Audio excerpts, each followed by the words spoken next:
cooling off. How's everybody doing? All right. Really good, man. Really good. Cool. Really good. Cool. How are you enjoying your day so far? I'm having a fun day. Yeah, warming up. The jaw's loosening off. The tongue is waggling.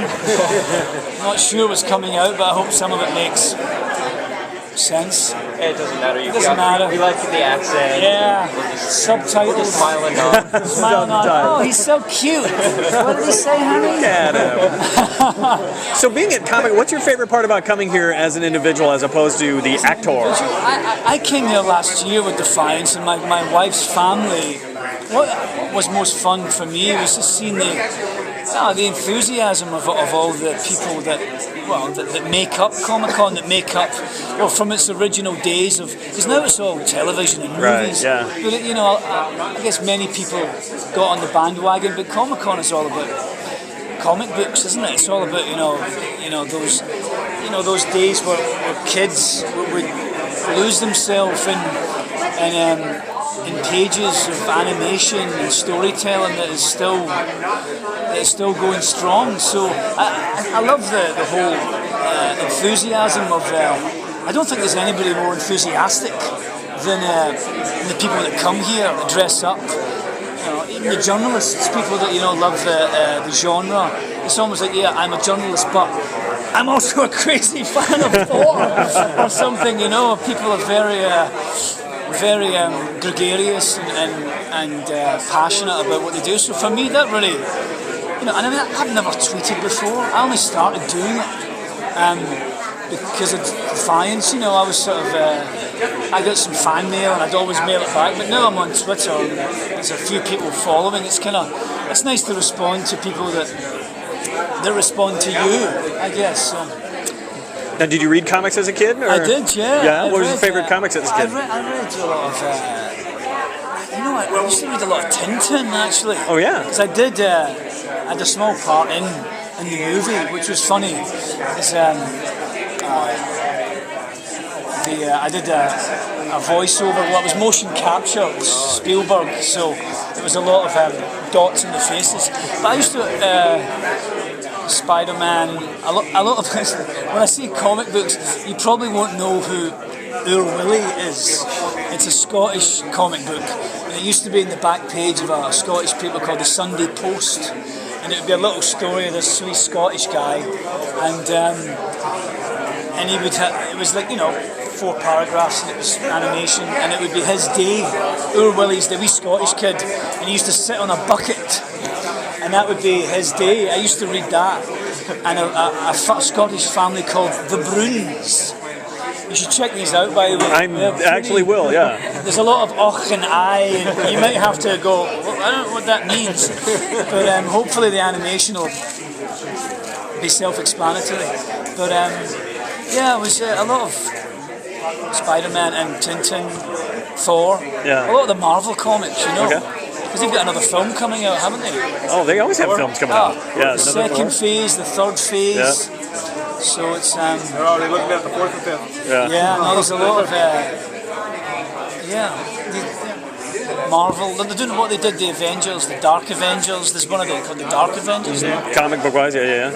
So I did a little. I shouldn't say this, but I did a little cameo in Thor and the Dark Elves, actually. So Nice. Did you really? I did. I can't say too much about it, but but you won't miss me. Put it that way. Well, hopefully you won't miss me. I can't say too much about it, but it's quite a pivotal moment. So in the upcoming Thor 2, you're in there? Nice. It's kind of cool because they wrote some other scene and they put it in sort of to. Because it's been going for 2 years, this production, there's been a little trouble with it, I think, and so it's a long process. Yeah. Trying to get Chris Hemmings and Natalie Portman together again is tricky, So, Yeah. Nice. Those big famous people get their schedules working really, geez, they all just want to have time alone, Crazy things like Crazy things like that. Exactly. Yes. Datak Tarr, what a nutbag. He's having a rough go. He is. He didn't last long in his mayorship, did he? I think it's that story of the what is it? Is it the scorpion and the frog? You know, when they cross the river and oh, what are you doing? He goes, I'm sorry, you know, I can't change the way I am. So I think that he just he's got that wrathful survival instinct. But he's, you know, it's cunning maybe as his wife, but he's definitely what I've looked at so far. He's going to come back strong because he's not in Defiance at the beginning of the next season. He's somewhere else, which I can't say. Do you enjoy playing the Secretary's character who, from your perspective, can't be evil, but from everybody else looking in, but on the evil side? No, he seems like he's a little. I think that he's, you know, he's like the whore with a heart of gold. You know, he's like, what? Me? Oh, what? You know, it's a cultural thing that he was a coward. He behaved cowardly. He should die. So, but I think he hijacks a lot of that Datak. You know, I think he's like, you know, no matter what religious background you're from, whether you still practice. You know, I'm raised a Catholic, but you know, Datak's still allegedly hanging on to those spiritual cultural sort of apron strings, if you will. But he doesn't. I don't think he's a believer. You know, I think he believes in survival, and he believes. I think he's a primal creature, but. And getting ready for a political career, he just wasn't ready for it. You know, it just unfortunately went.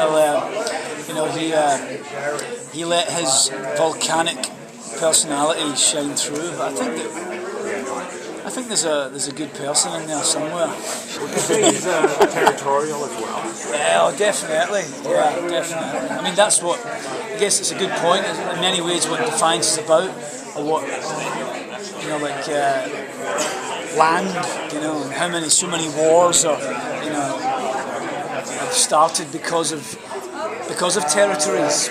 Still today, I mean, in many ways, Defiance is set with this fantastical, you know, backdrop, but it has this immigrant feel to it, which I think is like holding a mirror up to humanity and saying, you know, oh, are you going to give these people green cards? You know, are you going to give 12 million people in this country green cards because they work for you?